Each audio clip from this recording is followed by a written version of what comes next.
This is how your Tao DB17 is going to arrive. It's going to come in a big old truck.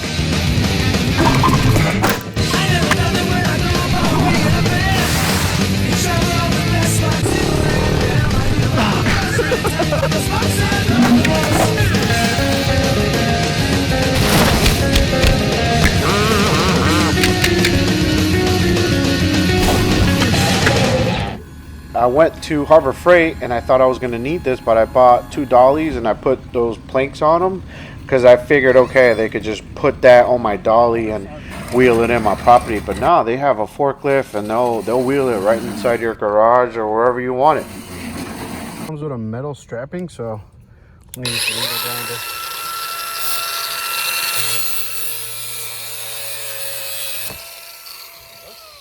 grab my knife. Trying to do this with one hand. So yeah, they gave me a pair of gloves, some extra grips, which I might throw on the BX87 because this part of the grip on the BX87 is off. Pair of goggles, and that's it.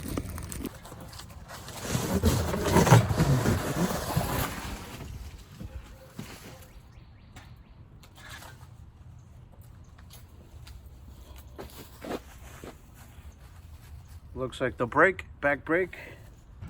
Give you a couple tools here. And some instructions.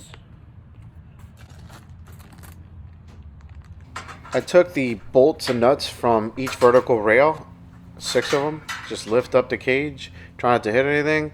And boom, I hit the little top part right there. But it's okay, it comes with that skin protector. You just remove that paper and you're good. I popped the handlebars on and inserted the 4 nuts and bolts with a little bit of Loctite. And here I am taking the front bolt that goes through the front tire, and they use this as part of shipping on the shipping rail. So you remove this bolt so you could free up the forks. I put the bike on a jack, but you could totally use a 5-gallon bucket. I popped the front wheel on, I slid that screw back in, and I tightened up the nut. So to get the shock on, I put the screw in just a little tiny bit and then press down on the bike so you could wiggle that screw all the way through, and then just put your nut on there and tighten it. I used a little Loctite medium strength on that nut, and that just helps, you know, from all the vibrations so your nut doesn't come apart. I did this with like all the nuts and screws. I popped the back brake pedal in place and I locked it in with this included pin, and then there's another pin on the other end of the brake that you got to slide that in. After that, you got to put your little spring into the back brake area. Just pop it right in there. I used a little hooky tool. Sorry for this bad camera angle, but I was holding the camera in between my knees so I could use both of my hands. But yeah, just pull down on that spring and then you'll see the little hole where it connects. Angle on what I did, or what you're gonna have to do for this back brake. So just put that bar right in here. It's just a screw. Insert that pin.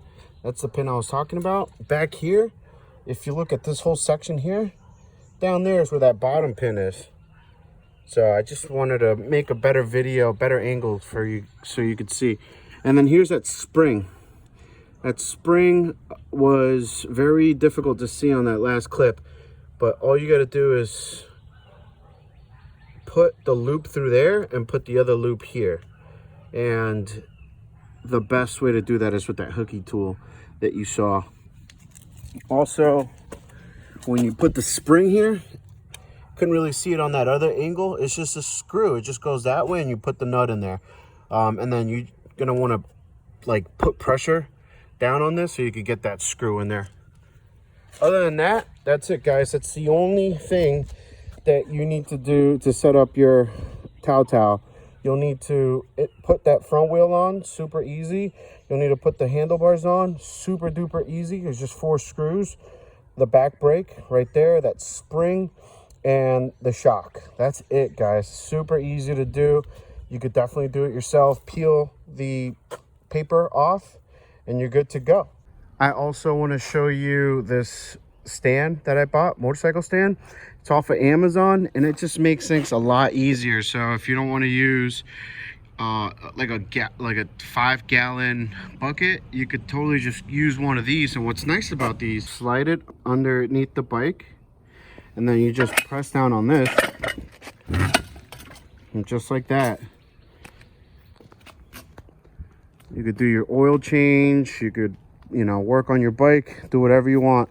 But yeah, this is I'll leave a link to where I got the Tao, and I'll also leave a link where I got the stand. So I looked around everywhere and I found out that Harbor Freight had one for like 32 to 35 bucks, but it doesn't have these features.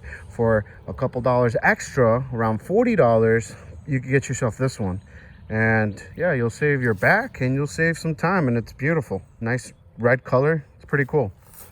All right, I hope you enjoyed this video, and I hope this helps you a little bit. Peace.